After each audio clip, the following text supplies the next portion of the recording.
Hey, how's it going? I haven't put out a video in a while. This is my first post to YouTube in, I don't know, like at least 6 months. Maybe 9 months. Sometimes you just gotta take a step away from magic, a step away from trying to put out videos all the time, get yourself off of the internet and into the real world. So I'm back, new video. I have been preparing for the MTG Spotlight in Toronto.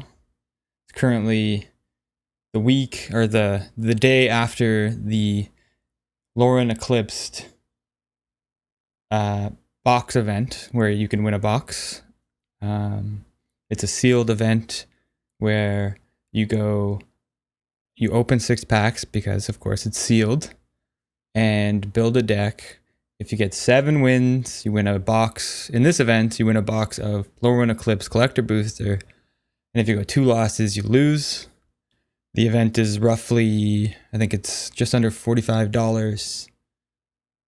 No, it's just under $40 Canadian an attempt. So it's not like it's cheap, it's highly competitive. But I decided to start doing it again, or I decided to do this because I was so well prepared for the Spotlight, which is also limited, sealed. And I've done a bunch of drafts in preparation for this event in Toronto that I might as well just do these, which I did. And this is one of 3 wins out of, I think it was 23 or 24 attempts. Can't remember the exact number, but it was pretty sure it was 23. We went 3 for 23. Luckily, we had a bunch of re-rolls, so it wasn't like we were just, like, we did put a fair amount of money into it, but not as much as you expect for 23 attempts. I only bought 20,000 gems 3 times. So, well, I mean, or no, sorry, not 3 times.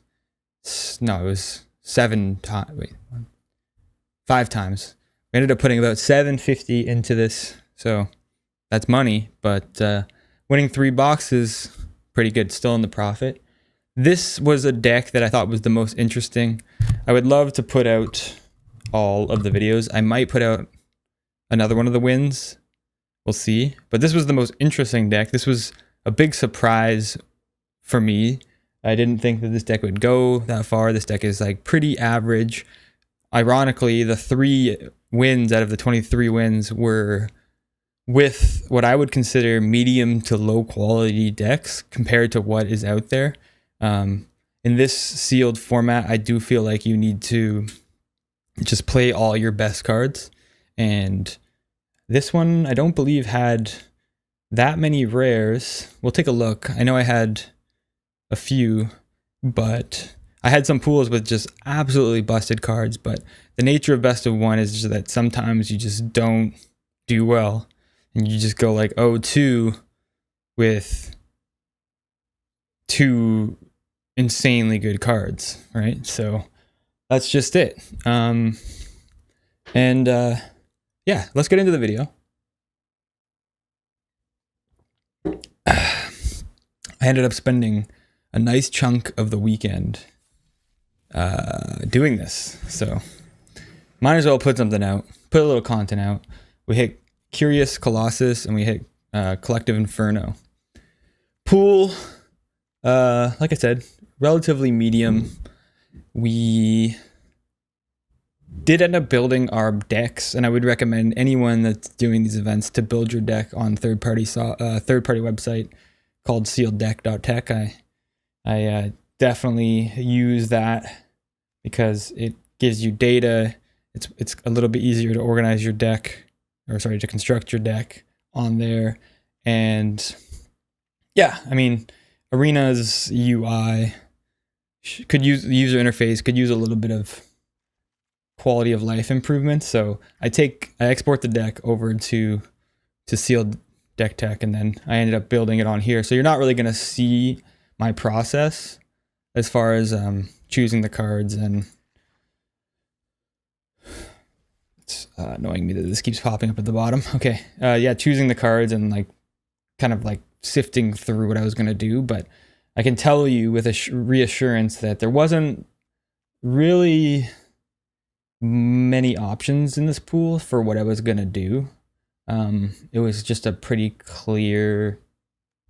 I'm sure I could have done something a little bit more out there, but I saw this deck, this clear direction. I knew it was a niche strategy, which was basically to play cards that aren't very good and to build a deck that is very synergy focused. And let's just go back for a second. Okay, so I guess I do end up bringing it into sealed deck tech in this video. I could have told you that, but here we are. I've been having a lot of technical computer issues today, so honestly, like, sometimes doing this content making stuff and like editing the videos you can run into like stupid problems that just eat up your entire day. That's what happened to me today, so I didn't really remember that this part of the video was included because I was just in a world of frustration today. This is a whole side story, but alas, we rant. Yeah, I'm clicking around, just looking at the cards now. I think I was fiddling with green-red because green-red can be like a sub. It could be like you can kind of build like a green-red elementals deck because some of the cards in green are elementals and you can kind of branch out into that color pair and then splash a third color. I did a lot of experimenting in different archetypes and deck types. I found that 5-color soup is great, or 3+ color soup is great with kind of elementals at the core. But I wouldn't even say in this sealed format you have to only be like elementals plus if you want to be 5-color or 3+ color. I think you can honestly be 3+ color in a bunch of shells. Probably you don't want to be 5-color if you're not somewhat base in elementals. Realistically, even 4 is probably a stretch, but 3-color in this format, easy. Initially I thought it would be difficult. No, this format was built for multicolor craziness. So that's why I honestly consider, I mean, maybe I'm biased because I haven't played Magic in a year, but this format is going up on the list of all-time best for me. So yeah, we kind of fiddle around with green, and then we eventually come to this conclusion that we're going to be, is it splashing white? So kind of like a Jeskai thing. I just figured like Curious Colossus is nuts, so you might as well play it. I know that the Springleaf Drum is kind of like a bad card. I didn't really want to play it, but my fixing was so I ended up running it in the main build, at least for the first game or two, and then realizing like whatever, I'm just gonna take it out because it's just crappy. I think I took an L, took a loss. Then I was like, you know what, forget it. We don't need Springleaf Drum. We're just gonna kind of wing it here. But basically, the strategy in this deck was, to burn my opponent out. I had Lasting Tarfire with the Gristle Glutton, so they're, rummaging through our deck, putting counters on stuff. Gristle Glutton, honestly, in my opinion, is one of the best cards in the format, and so we're just, putting counters on stuff, pinging people out with Lasting Tarfire, hitting them for 2 damage every turn or every other turn, or at the end step of their turn, because it's every end step, so you can kind of like, it's a pretty interactive card. It's the beginning. If you put a counter on something, it's at the beginning of that end step. You deal 2. So blast. Then I played Collective Inferno, which a couple of friends of mine that were also doing the event were like, "Why would you play this card?" And I was like, "Because sometimes you just got to play stupid cards and make them work," which is what I did. I played Collective Inferno, had a fair amount of elementals here, burned my opponent out with Tarfire, and then burned my opponent out with the Flame Casters, choosing choosing elementals as the creature for Collective Inferno, and then burning my opponent out, basically pinging them for like 4 to 8, anywhere from 2 to 8, depending on if I had the Collective Inferno out, and the double Flame Casters, and then drawing so many cards with the Lasting Tarfire, it was like really easy for me to cast things for 4 and do that damage with the Flamecasters. I found this deck to be impressively synergistic and impressively tempo oriented, and I think that is super important in this format. You just want to, you know, play tempo. Everything in this format is tempo.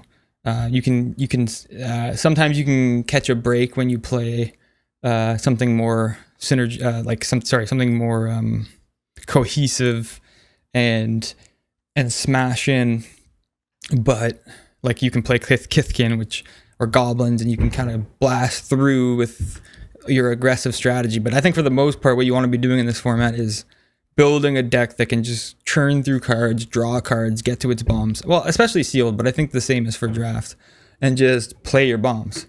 So like basically I was doing all this shenanigans, you know, burning people out with this Collective Inferno, which for the record has a terrible win rate. It's like a 49%. That's why I thought this deck was so interesting to talk about and to share, because it's just kind of bad, you know, but it's synergistic and it has a lot of tempo. It draws a lot of cards. So burning people out, eventually getting to the Kithkeeper, which I included, and I also took out later in the draft. And then if all else failed, we'd get to the late game, and then I could just drop the Curious Colossus, and it was just like game over.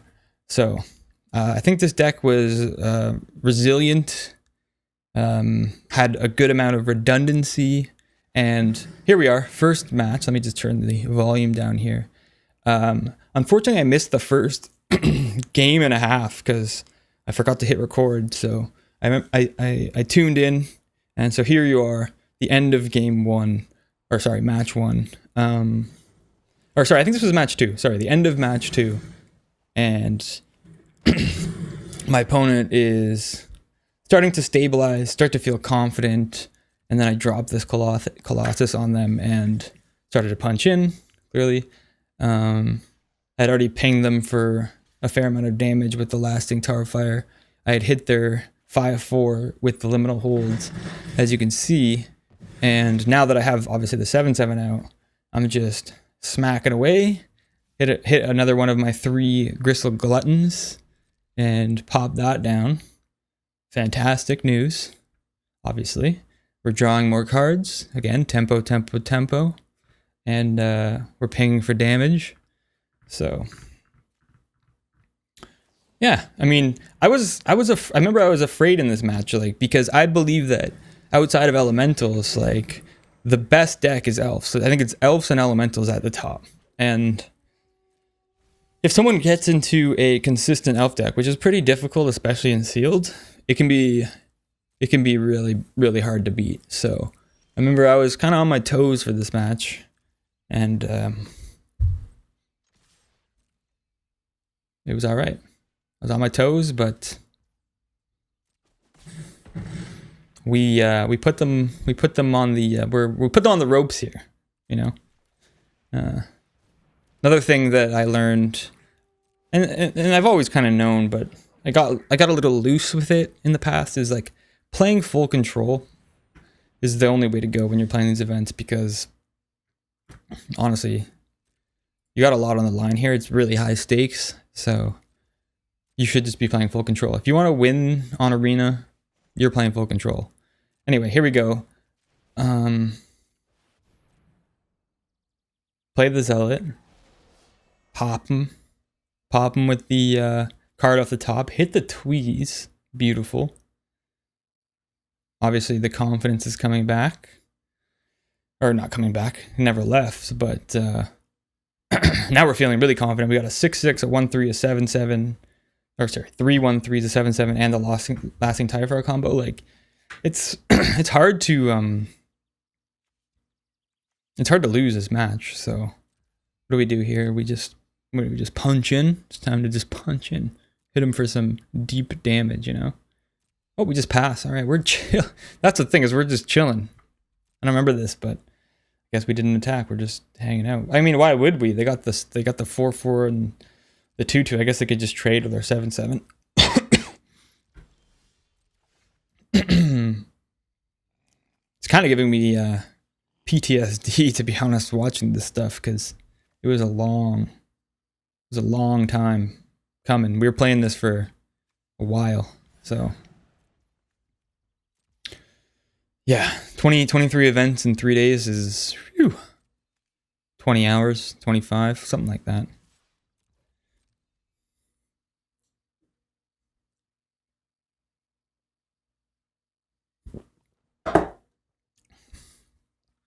I think that speaks to like I think the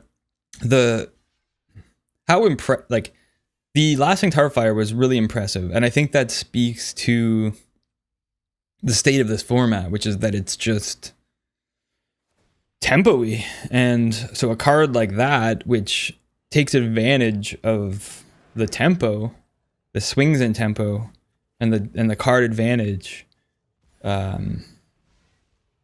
speak to the value of those things. What a draw. What a draw. Hit the seer off the top. I mean, hard to go wrong here. It's hard for things to go wrong here. All right. You have to just be patient. I think I was playing quite slow throughout the experience. Really thinking out my plays. Thinking out my decision trees and making sure I was always making the right decisions. Did I not ping them for 2? Oh, I guess they gained 2 off of the elf there. They play a land, they play a card, they play a land, they play this guy. Again, I'm feeling pretty confident. Don't really need to seer it because we're just hanging out. Like, they can't block. And if they do, we just have seer, right? So. Boom. Now it's pretty obvious they don't have really anything. They probably should have just played their Mutavault. I'm actually not sure what they're supposed to do. In that situation, they're pretty screwed.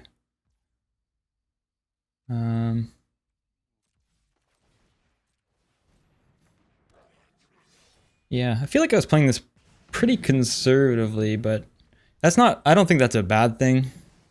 Oh yeah, I forgot about that. They just dropped their own Curious Colossus. I remember just being like, uh-oh. What do we do now?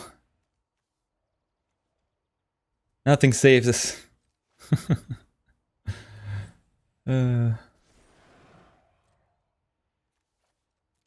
So we punt out the Collective Inferno. See a first flame caster, I should say. Boom, both of our goblins are gone.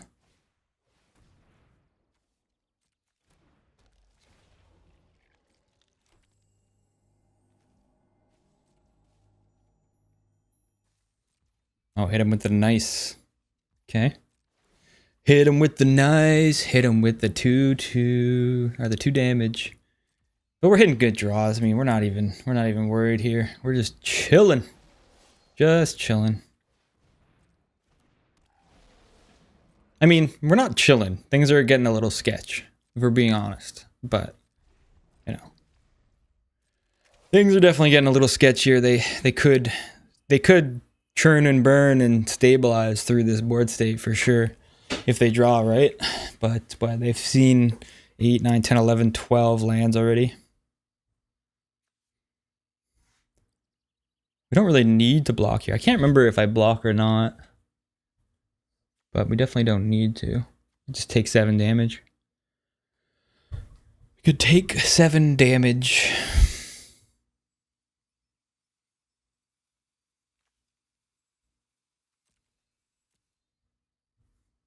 And we do.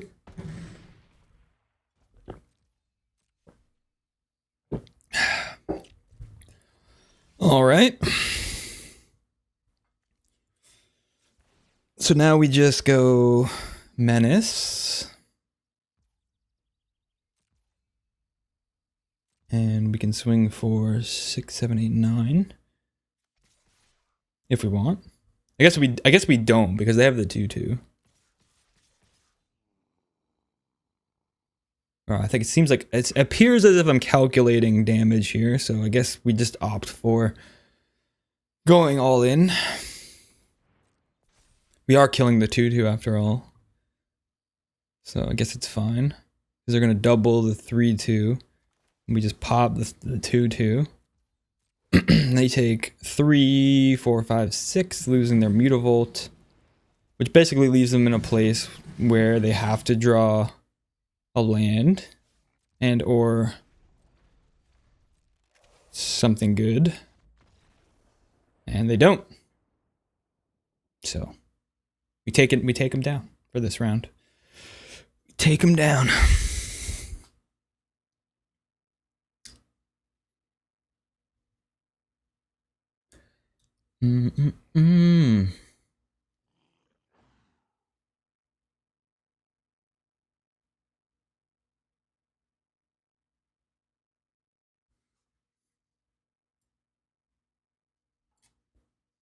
All right, let's get into the next one. Thought it would have come sooner, but guess not. So, I think this is round 3. We're 2 wins up, 2-0. And going against Merfolk.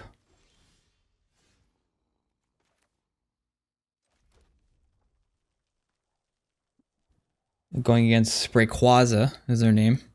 That's the name they chose to go for. They chose to go for the name Sprayquaza, so just saying.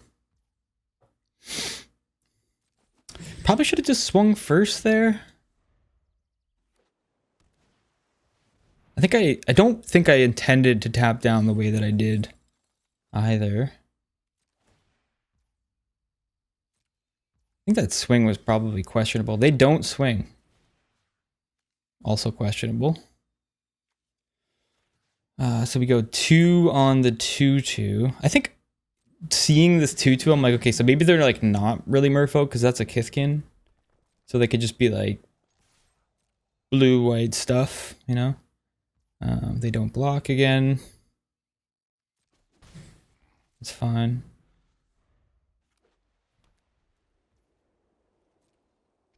They opt to go for damage this turn. Probably the right call. I don't know why they didn't attack last turn, but here's a 5/4. The 2/2 Kithkin is also like kind of a threat later on. So if left unchecked, it can kind of go off, as can the Duelist, but for whatever reason, I mean, not for whatever reason, I do think that killing the 2/2 is justified. Maybe we should have waited. It's possible that we were just supposed to wait and see.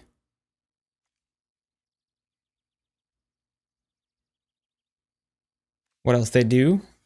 So now we're left with the decision of, do we want to play the Aqueduct's Defense to block the 5/4?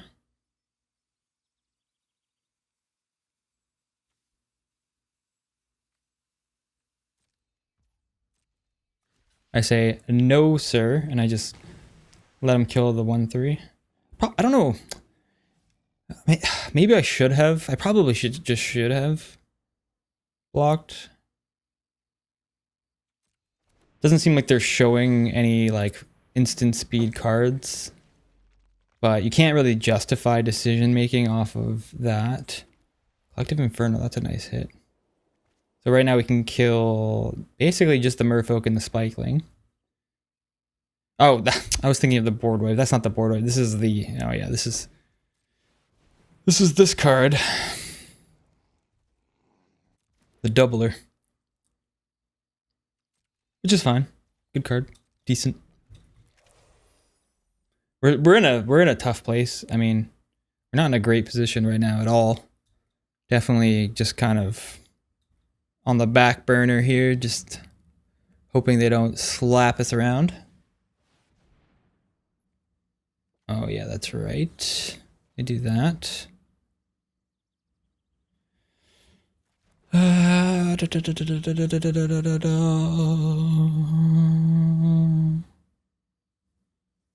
they gonna chuck our guy. Oh, I do this. That's kind of an odd choice. I probably should have just went air defense. Doesn't seem like I was playing this round or this match very well. Maybe maybe I was just looking to chump, because I guess if I play the Aqueduct and I block the 5/4, I'm just trading. That's not very good.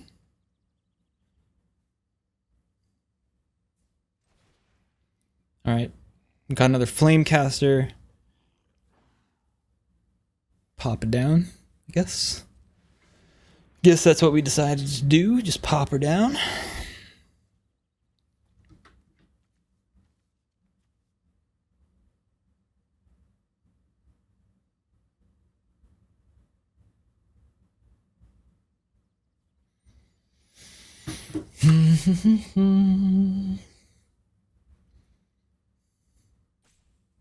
Spray Quaza. It's a weird name. All right. All right. Just thinking, deep in contemplative thought. We can't really not, like, I don't think we can play Collective Inferno here. It's just insane. They just get in for 7, 10, 12, 14 if we do that. That's not good. Still pushing a lot of damage, even without playing the Collective Inferno, so... Excuse me. Last turn, we probably should have just traded with the 5/4. I mean... Oh yeah, they Spell Snare us. No one's running Spell Snare in this whole entire format. It's really like a average card in Limited. Yeah, they were, so... Yeah, we're just done. Spray Quaza got us good. Alright.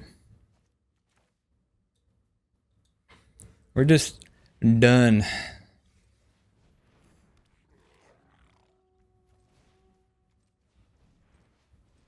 I don't even know why we didn't just slap concede here.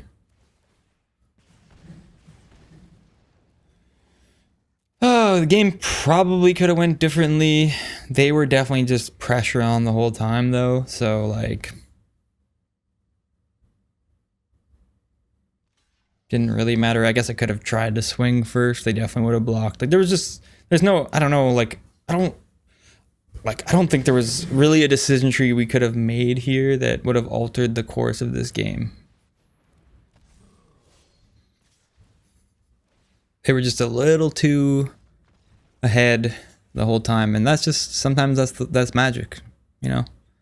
You can only navigate out of situations that are possible to navigate out of. Sometimes situations are not possible to navigate out of, and I don't know that was, but maybe. And that's when we take a look at the deck. We come back to the deck, we review the deck, and I'm like, Springleaf Drum, out of here. You did nothing for me, all right? I was only playing you because I have Colossus. You were literally just the sidekick in this quest, all right? So get out of here. Jason's General's here to kick some butt. And we also decided to play our worst and ugliest sleeves. That's gonna be my new thing, as I just love ugly sleeves. So run them out, baby. Run them out. Oh, turn 1, Figure of Fable. What a terrifying thing to see. This card is unbeatable. Like, you can beat it, but you better take it down. Because if it levels up, you're done. There's no way to interact with the protection. If the protection, there's like one, I think there's like one out in this format, which is to Sunderflock it. So, yeah. Don't let this thing go unchecked. If you see this card, you kill this card. You kill this card with a swiftness. You got to make sure you put him down. Put him down into the ground. Are you really listening to me? Take care of that. All right. He pops in for 2. Of course. Why wouldn't you? We're like, all right. What to do, what to do, what to do. Okay, so we could let him try to activate. It's what, 3 to activate? I think it's 3 to activate, so.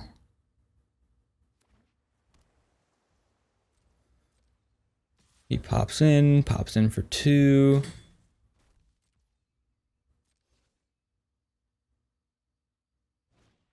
He plays the Flamekin, boom, there you go. Signal, kill him, take him out, smash him down.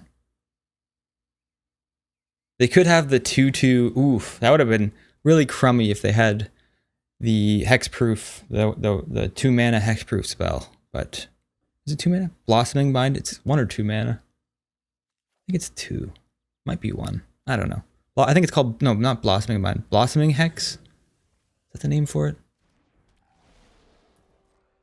Flamekin out. Island retrieved. We're feeling confident. We've taken down the Fable. We play our 3rd land. We reveal we are in Jeskai.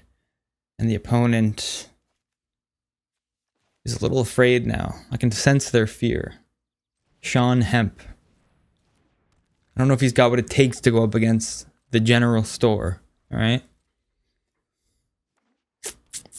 It's a boxing match, truly. That's what this is. There you go. 2/2. Flyer in the air. With a little doink. A little doinker on the ground floor. The 1/1. Being a little bit eccentric, but sometimes you just gotta add personality. Life is all about adding personality. So sometimes you just gotta do it. Sometimes you just gotta do it. It'd be nice to just like start slapping down our flamecasters, right? I think we go for playing the 3/2 first because then we can hit them for the 2 damage. Also, obviously, as a blocker for the 2/2, they might not swing into it. It's got reach. This guy's an underdog for sure. I was really impressed with the in-range flamecaster throughout the sealed format. Just got back from the movies. Crushed a bunch of corn, popcorn, double butter, layered butter. Anyhow, the opponent just went go. So they could definitely have a counterspell. But if they did, they would probably have played it by now.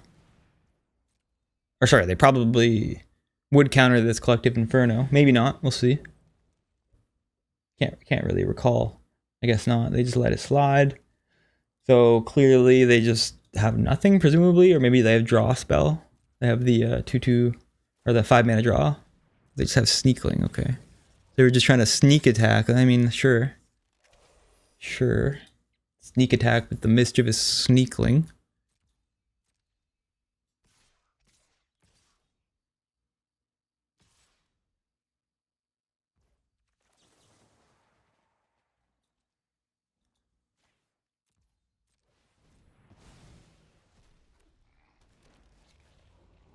Alright.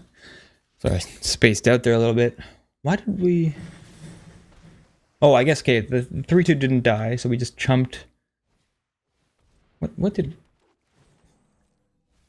we do? Did we double? I didn't even see what we did there. We doubled or something. Something died. The mischievous sneakling died somehow.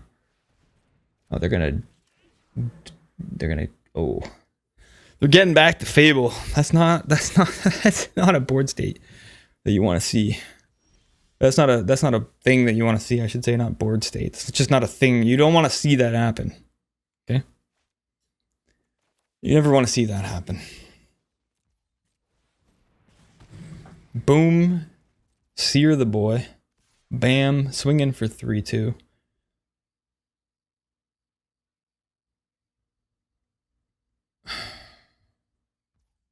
Take. Makes sense. No reason to block. They're just kind of chilling over there, so no reason to block. They might have been a little bit sussed out as to like why I seared that guy rather than the 1/1. But the Tristan is a 3/4. I'd probably be a little sussed out as to why the my opponent did that, but I guess we could. I guess we just gotta try to kill the Fable, right? Like that's our only option. Pretty sure. So we just swing for 3 here, and then we're gonna just go for it.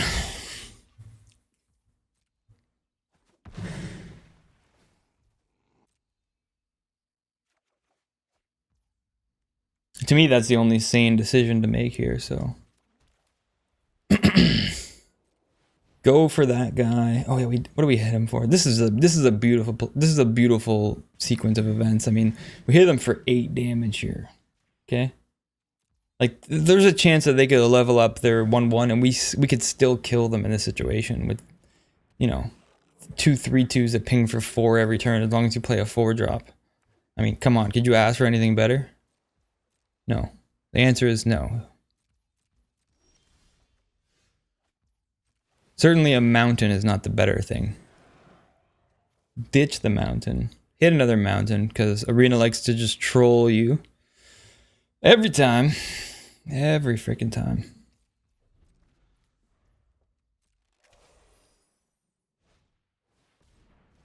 So things are getting a little sketchy here, for sure.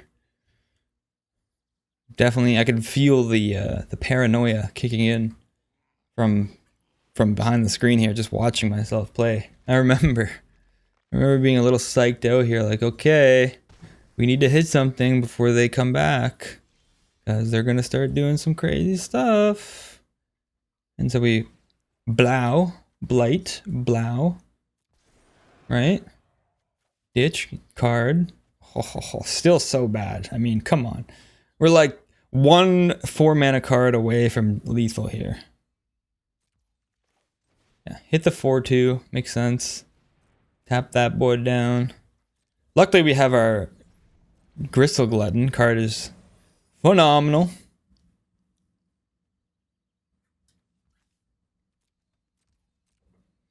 Phenomenal. Oh yeah, we had just put the stupid Blossom Bind on the 4/2. I remember this moment, and I'm just like, they're gonna win here.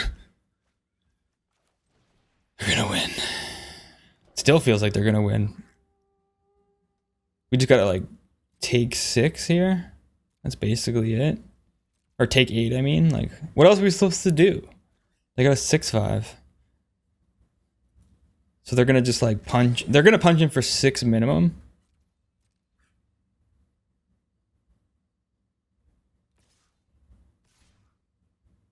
So yeah, they punch for 8. But we have a chance. I mean, they could like have a Blossoming Hex, and that could be problematic, right?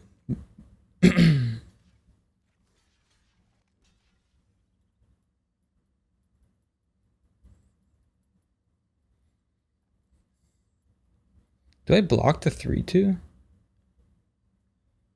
Or sorry, the 6/5? I feel like I don't block the 6/5.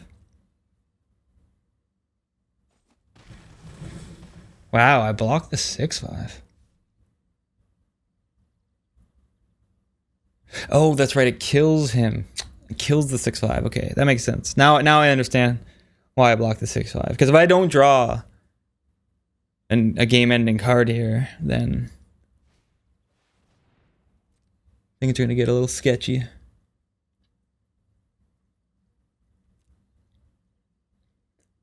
So, better to kill the 6/5 than rather than take trample damage twice. Yeah, that makes sense. Now I totally understand what I was doing. I'm practically a genius. I mean, all right. What do I do now? What do I do now? It's a tight game. I'm on the edge of my seat, and I know the outcome already.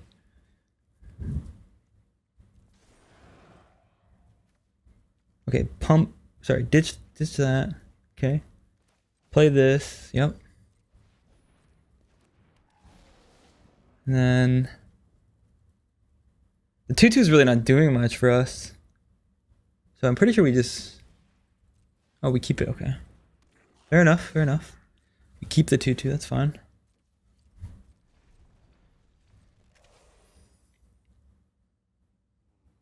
I guess we could just block the 2/2 if we need to. But they're probably... Okay, they are swinging. But that leaves us in a pretty... If they don't play a creature, that leaves us in a pretty good position. Okay, so yeah, we just trade that off. I guess we're just forced to trade that off, right? What do we do? Oh, we got a Flamekin Guild Weaver, another solid 4/3 trampler that makes a treasure. Sweet. Also doubles on the Inferno, so it's like 8 trample. Pretty fantastic. Pretty fantastic.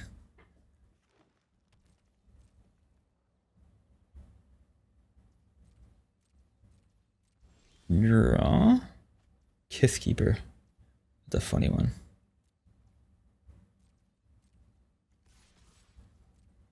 Alright, we swing in for 8 trample plus 3.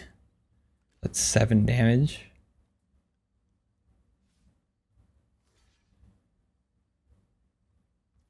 Okay. They got a 3. We play our Kithkeeper. Of course, I mean, why not? Great card. If you're not aware of the Kithkeeper, it's a 3/3 elemental that you can pay to let it to make it fly. And 4/4 giant is a pretty good draw for them, but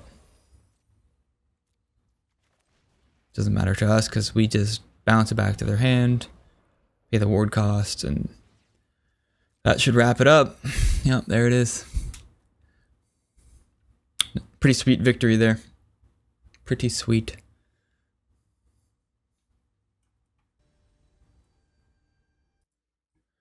All right, let's get back into this. Let's get it done for once and for all. Took a little pause from doing commentary because it is kind of it's a bit slow. It's a bit slow reviewing this content. I mean, I've also just played so freaking much of this, so. Opponent mulligans, I think once there, and we decided to keep this hand. Seems reasonable. We have we have 2 of 3 colors.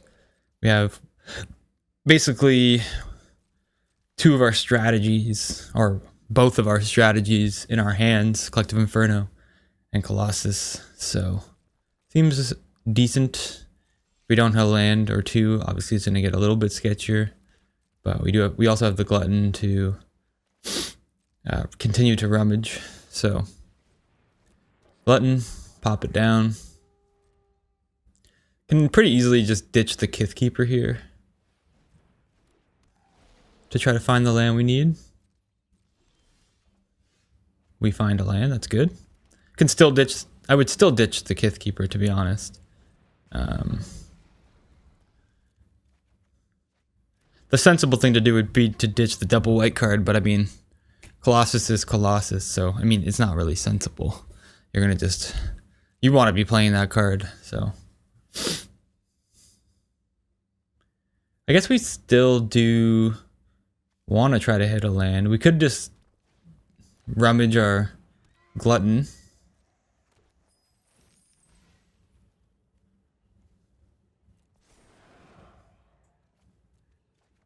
Okay. I mean, that kind of buys us a turn or 2.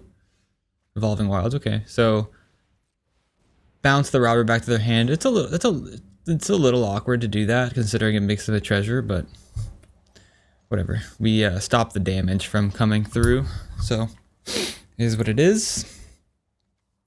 Presumably we hit a plains here.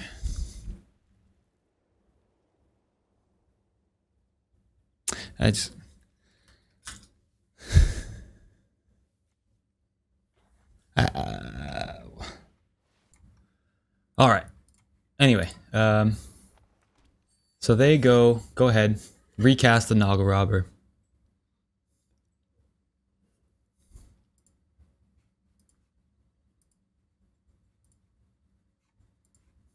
Hey.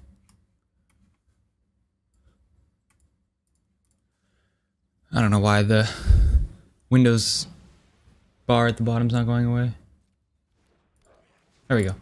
Yeah, so they recast the Noggle Robber. Play a Chaos Spewer. Blight onto the Noggle. Decent play.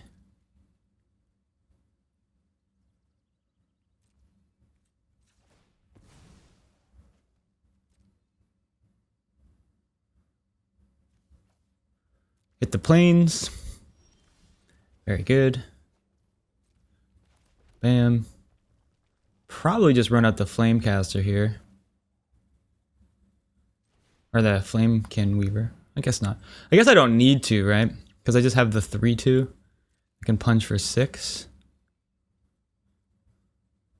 So they could block. But then their Chaos Spewer or Noggle dies. Whatever. I guess they can sacrifice the 1/1. And then I think in retrospect it made more sense to play the Guild Weaver. Probably play the Guild Weaver first. Don't attack. Wait a turn. Play the Collective Inferno. That was probably the right decision.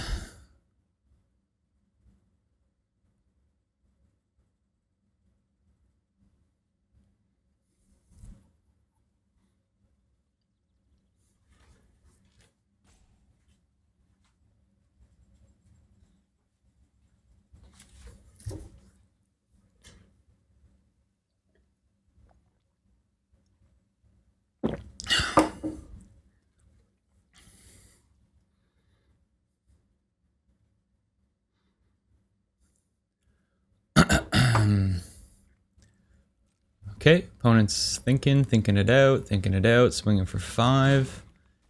Very nice. But we're always presenting 6 damage. Unless they, like, destroy our Collective Inferno. So, still presenting a pretty threatening situation here. They could trade off their 1/4 or their 2/5 or whatever. That's fine.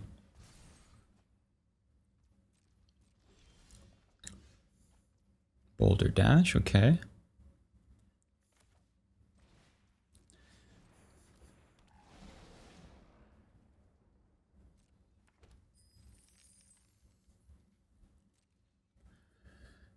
Do, do, do, do, do, do, do. All right. I don't know why we didn't attack there. I guess maybe we don't want to trade our 4/3. I don't know. Probably just makes sense to swing in there.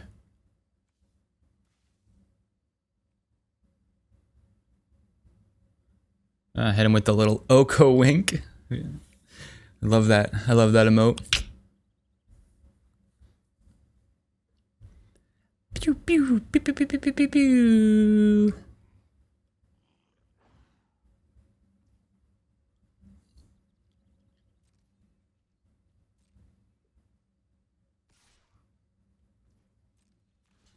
All right.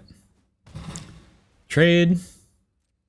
Yeah, so I guess not attacking, our decision was to just block the 5/4 trade off for it, then have the 4/3 that can't be killed by their Moonlit Lamenter.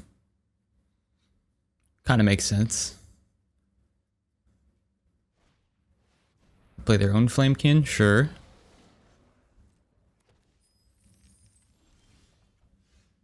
Blossoming Bind is a nice hit. Now we can really start presenting some damage here.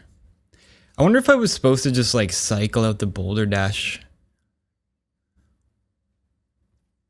I feel like Boros isn't really gonna have a lot of targets for this. I mean, I guess anything is a good target. We can also just shoot to face. Maybe we are.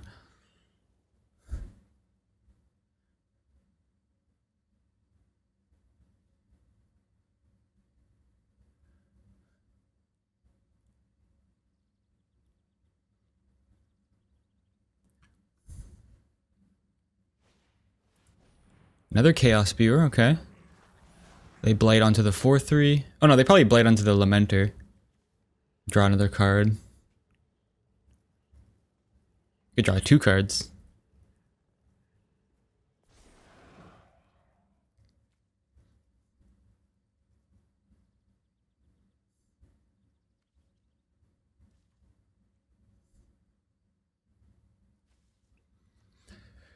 Opponent's taking their sweet old time thinking this through.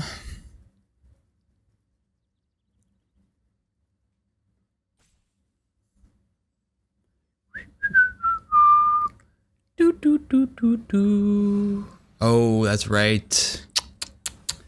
Sonar is a nice card, so we really want to draw a land here. We really want to draw a land here. I think I actually do contemplate cycling the Boulder Dash, because if they get Sonar going, like, this game could quickly turn around. But we don't cycle the land, or the Boulder Dash, we hit the land. Boom. Slap down the 7/7. Everything becomes a little coward. Tree dies. We get in for 4. If they had just waited and drawn a card, they would be in a lot better of a position now, but can't really make that judgment call. They don't know what's going on my side of the battlefield. They don't know I'm going to drop a Curious Colossus, obviously.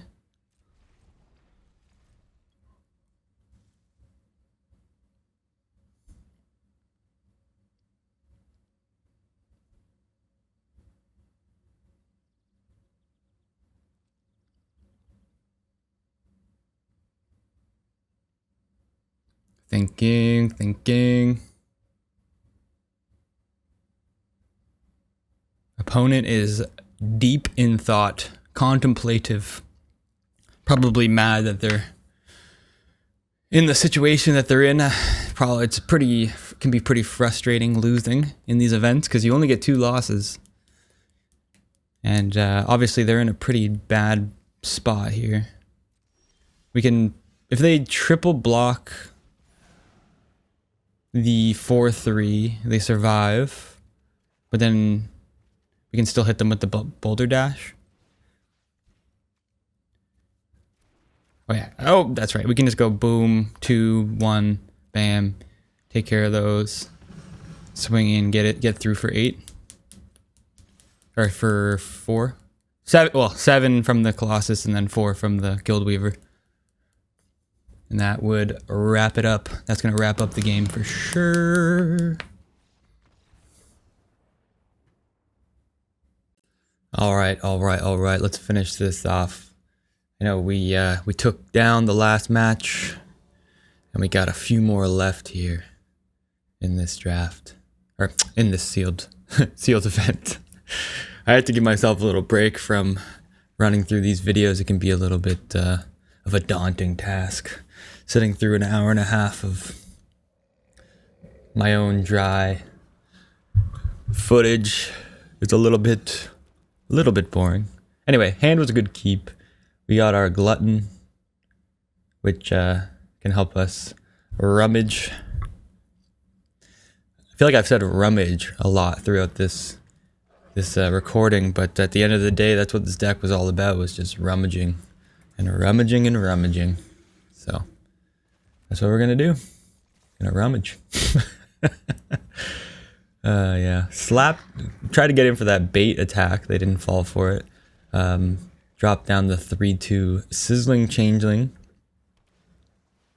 Honestly, pretty happy to trade here if they offer, but they don't. So we swing for 3, offer the trade again. They say no. We go into the Guildweaver, leaving us up an extra mana to play the Zealot and or the Sentinel. Well, the Zealot if we hit a land, or the Sentinel if we want to crack for blue. Very unlikely. All right, so now they're offering the trade for the Guildweaver. Yeah, I guess we don't really need to trade yet, especially considering we have the Seer. I guess ditching the Sentinel here does make sense. Scuzzback Scrounger. Honestly, I found that card to just be like a reasonable target for rummaging away. Card's like kind of would like, I don't know. It's decent. It's a serviceable 2-drop. It's a serviceable 2-drop for sure. I think it would maybe be better in a more aggressive format. This format's pretty slow. You usually have a lot of lands, so don't necessarily need to be playing that.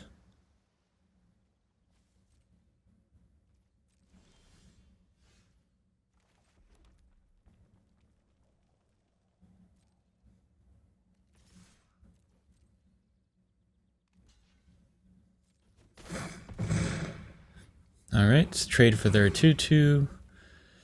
Get a Personify. That's pretty good, our Zealot, for sure.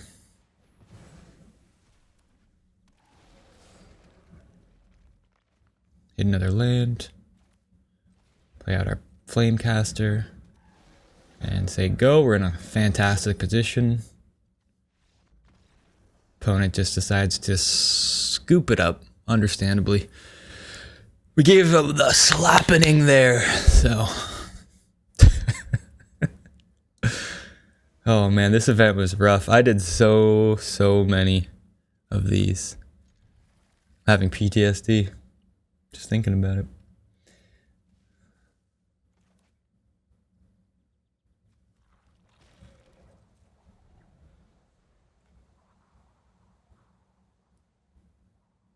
So I'm gonna imagine we just crack our Evolving Wilds for the Plains. Anything we can do to get our double Plains for our Colossus, whatever his name is, Colossus guy. Gristle Glutton.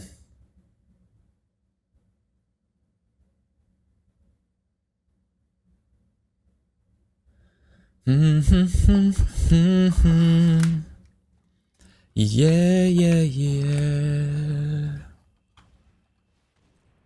Flame Chain Mauler, sure.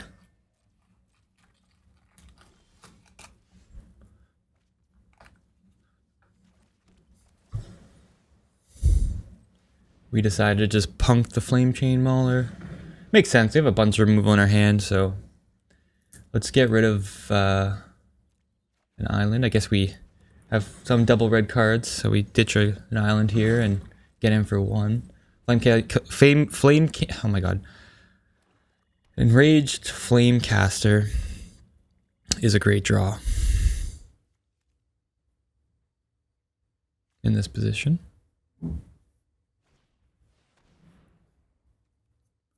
Alright. They play a Brute. Sure. Nice. We draw into a Guild Weaver, slap that down.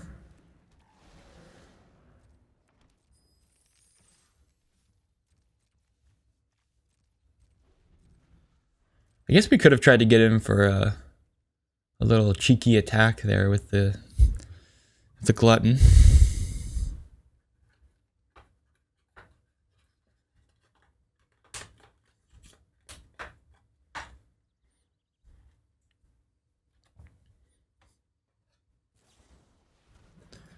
Blight Rot on our 4/3, sure.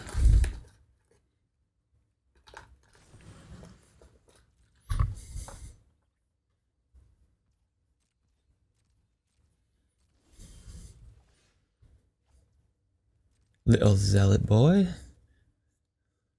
Yeah, I think we should have went for a little cheeky attack here, honestly. I think killing that Brute with the Boulder Dash would have been good. They did miss their land drop though and cast removal on their last turn, so we're definitely ahead here.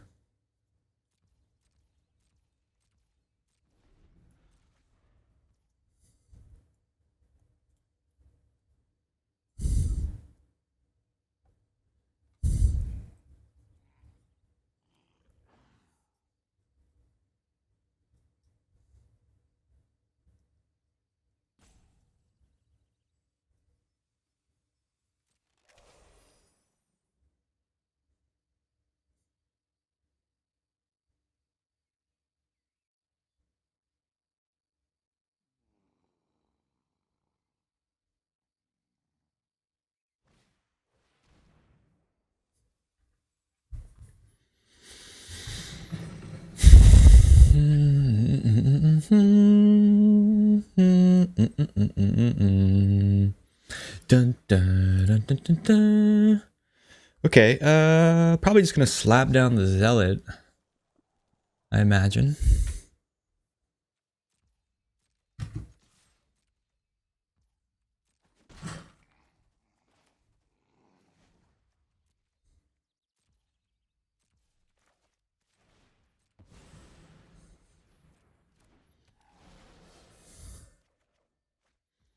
Okay, Sentinel. They hit their 4th land drop.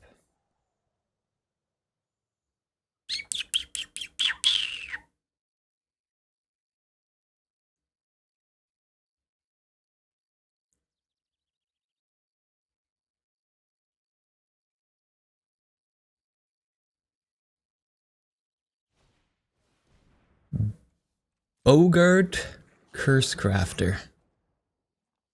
Yes, sir. It's a nice card.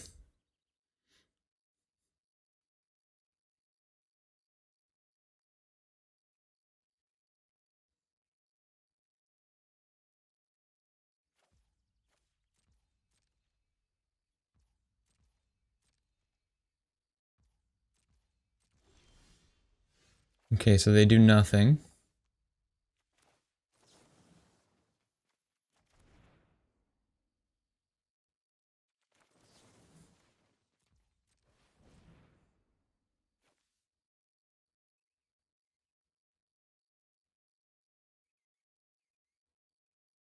I'm wondering if they have like the black trick maybe, or they just have their own seer. Like the black death touch, make a 2/2 elf.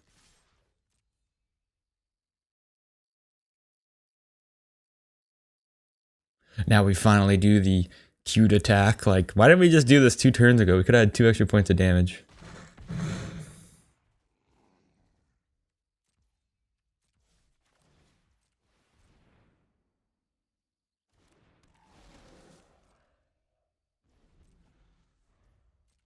We didn't even follow through. I mean, I guess you might as well just do the attack at that point. Maybe I just didn't clue in. I don't know. I don't know why I wouldn't have done it, but maybe we were just playing a little bit cowardly.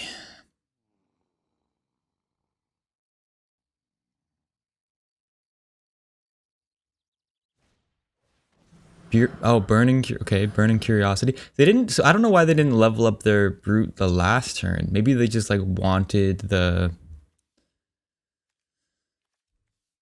ability to make something unblockable. They didn't realize how behind they were in the race potentially.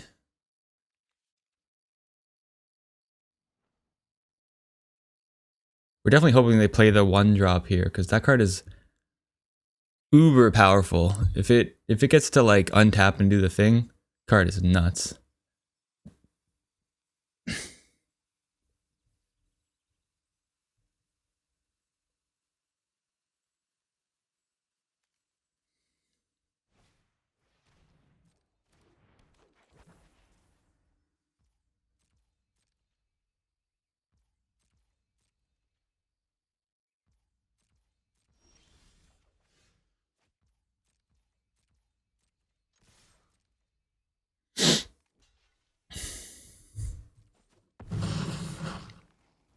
Yeah, so now we just go Boulder Dash, Hither Descendant. Glad we didn't use it before, obviously. Because killing that is great for us. They're still alive, but they're really behind.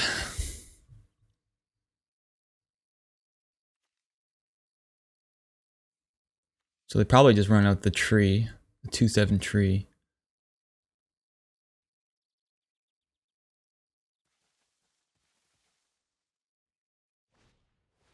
Oh, 3/7 tree, my correction.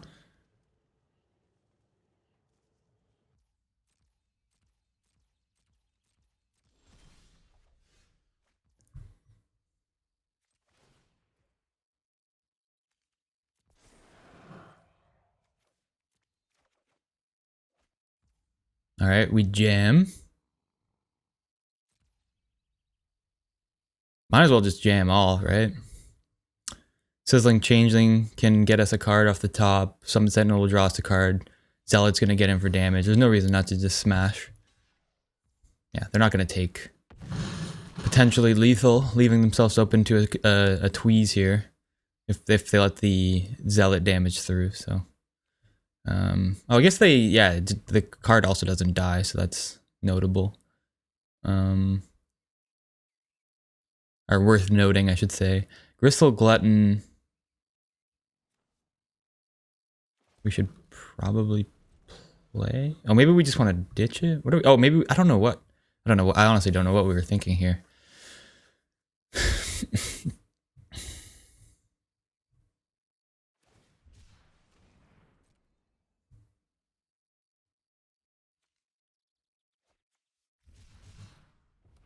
We obviously wanted that land for something. Maybe for the Colossus. Colossus is 7. But we still need a plane, so I can't imagine that was the logic.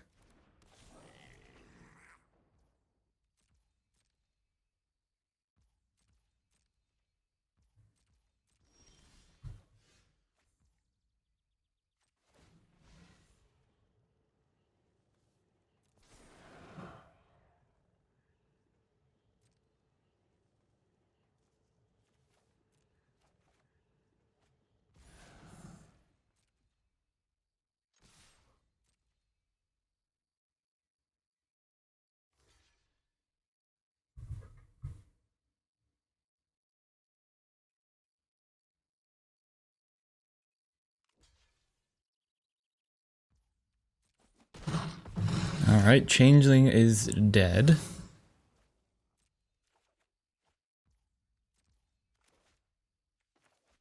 There's our other planes, pretty nice. I think I kept the Scuzz back just in case we hit the 7/7. We could give it haste, or like whatever big creature we could get, we could give it haste. Or no, that's not the haste. That's not the haster guy. We definitely should have kept the 1/3. I don't know. Or I guess the 3/2 does present lethal, so that makes sense. Yeah. Okay.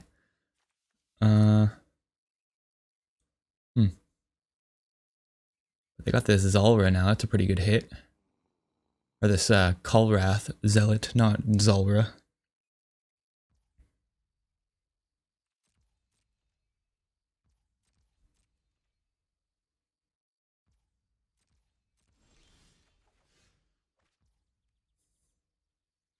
Oh, that's pretty nice.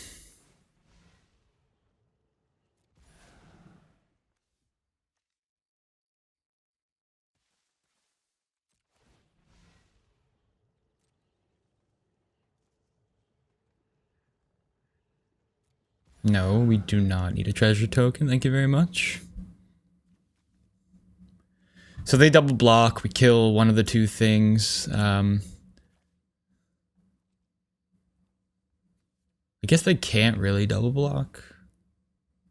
They're gonna go like Blighted Blackhorn on the Zealot, and then the Zealot on the Scrounger. We get in for 1, potentially 2 if we want to do defense, but we probably won't. We could also go like Zealot, or put a Blight counter on the Scuzz back, do a Rummage before it dies, get in for 1. We can obviously also cast the Aqueduct.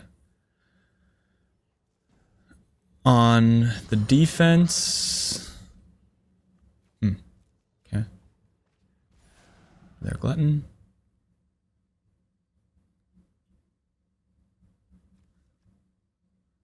Definitely, probably would have just, like, if I could go back, I would probably would have just swung and then put the counter on the Scuzz back before it died. Played the defense on the 6/5, and then obviously ran up the Glutton. We didn't need to kill our other Glutton. Realistically. Yeah, those are his exact blocks.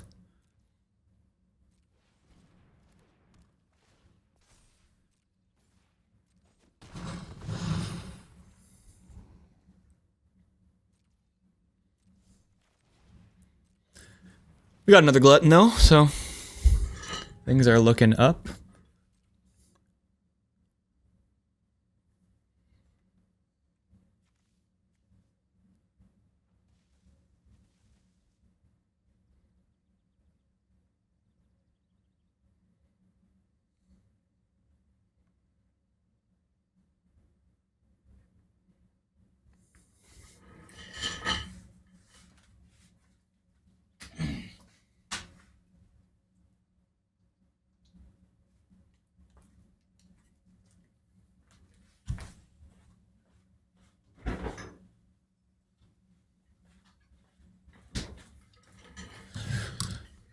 All right, opponent thinking. I just wanted to grab a quick Coca-Cola.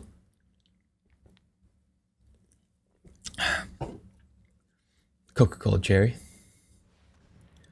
Grub's command. Oh, brutal.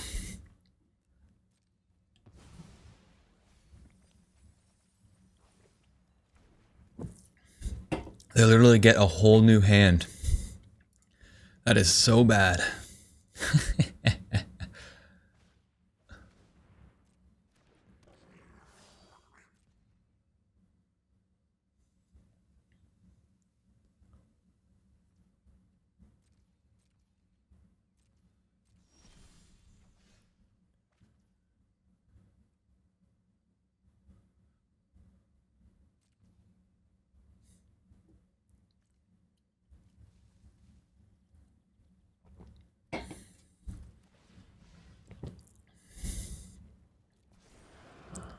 Yeah, don't really need the Collective Inferno at this point. Lasting Tarfire, now that is a good hit. So we basically just, they're on a 2-turn clock now.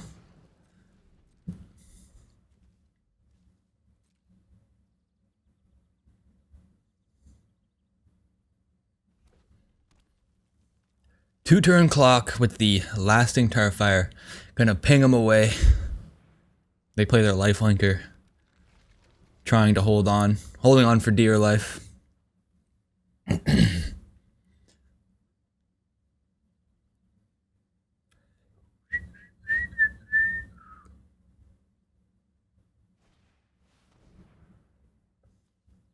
That's not bad.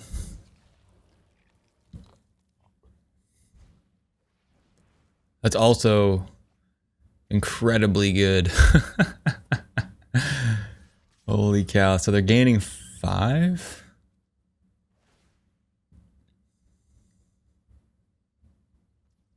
What a brutal turnaround.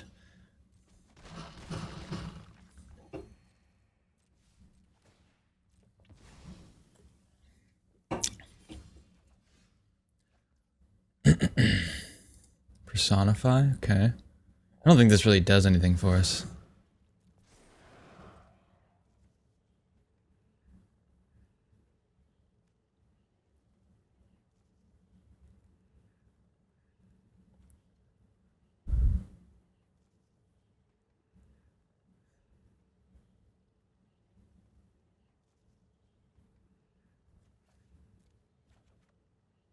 Hitting a land, not good.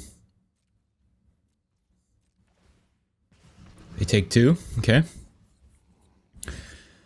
I think last turn they probably should have just swung in with their Zealot. Maybe they were afraid of like some hasted creature, but...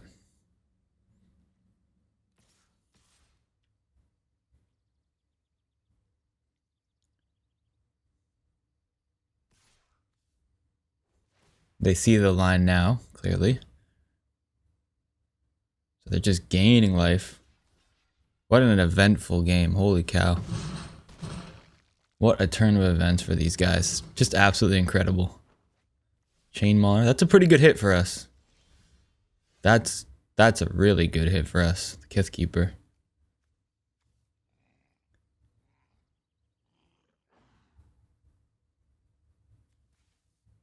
So what do we have? We have 6, 7, 8 mana. So we can't quite cast both. I imagine we just go for the Kithkeeper here though.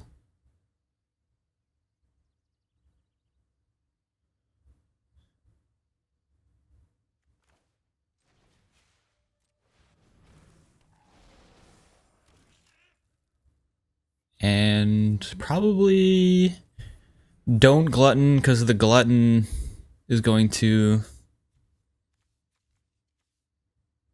ditch our Flame Chain Mauler, which is a pretty good card in these situations, especially when you have 4 red mana, because you can pump it up. I think it's +1/+0 and Menace multiple times and be both defensive and a blocker. So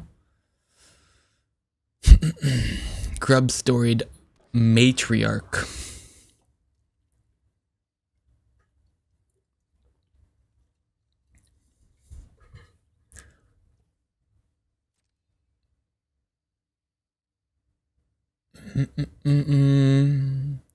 Oh, did they get back there?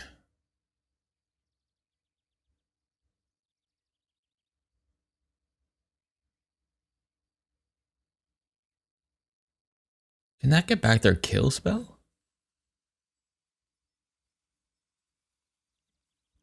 It's pretty incredible if it can do that. Yeah, I guess it can.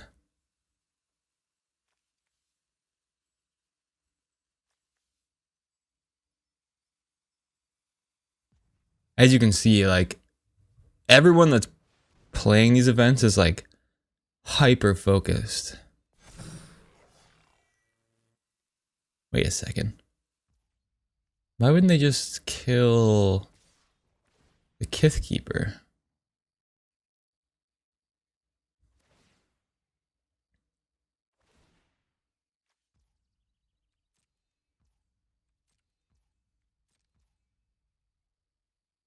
Okay, so they put in this massive block, this massive attack. So we block 7/6, block the 6/4.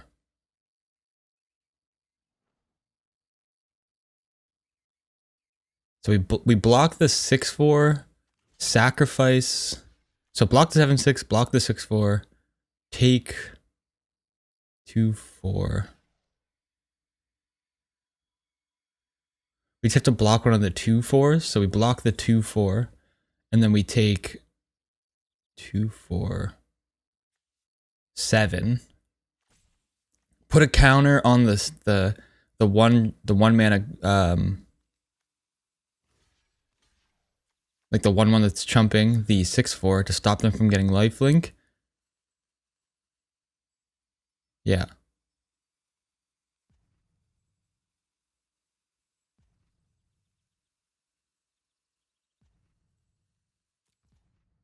Pressure is on. So then we'll stop them from getting lifelink, ping them for 2. Incredible hit.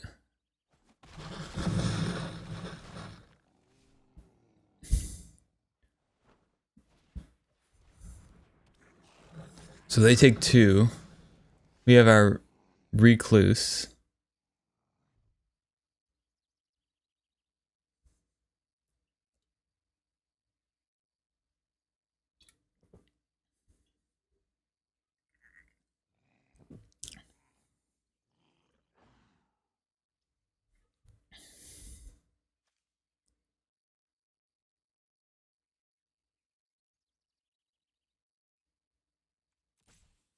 They have a really good goblin deck. It's like optimal goblin deck. Best goblin deck.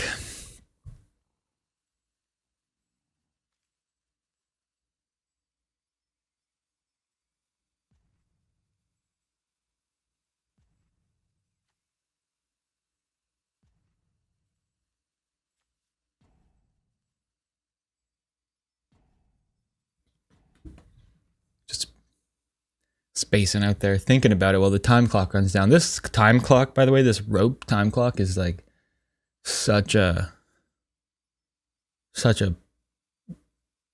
pain in the butt.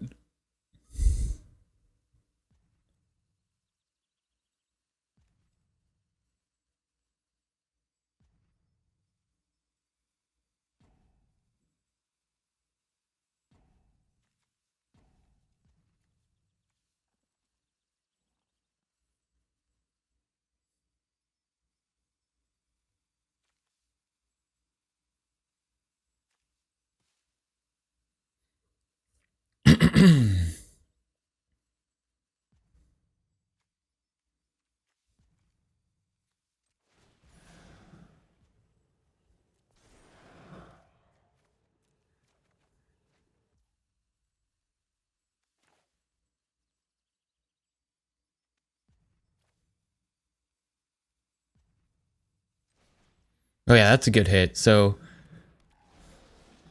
we go Flamecaster, pop down the Recluse, pop up the Glutton. We're perfectly lethal here. Drop down the Glutton again. Pop this guy up. Hit in for 6. Holy cow! We made it through somehow. Oh my lord. That was a game. that was a game worth showing, because that game really defines the way this format is so tempo-y and swingy, and I guess more tempo-y is the word that I'm trying to say, not swingy, like, because it just, things can just change by incremental gains. Like, I mean, I think that's to be said about Magic as a whole, but this format feels like that very strongly. I'm gonna just skip ahead. I think I ended up taking the Kith Keeper out. It's a little bit, excuse me, awkward in this deck. We don't have a lot of colors, so even though it just won us the game, I do pull it out for the last match. And let's just go right to the end here. And if I recall, if it was this draft, our opponent just doesn't show up. So let's just skip and see. Yeah, only match I've had where someone just didn't show up. I thought maybe they were just max roping, because at some point they did click through, or at least I think the timer just went out. Regardless, pretty nice way to win, honestly. I'll take the free win. I'll take the free, not free, but I'll take the box, you know? Give me the box. I want it. So that was great. That was our second box win. The first one, the game wasn't as interesting, and I just wanted to put out a video. Our first event was, or my first event was very long. It was like 2.5 hours long.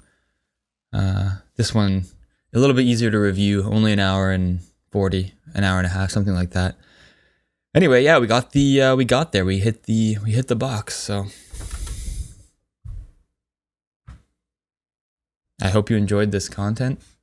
I had no idea if I was gonna win. I wasn't necessarily planning on putting out a video. I figure if I do, maybe I just go for it, just put out a video, and that's what we did. So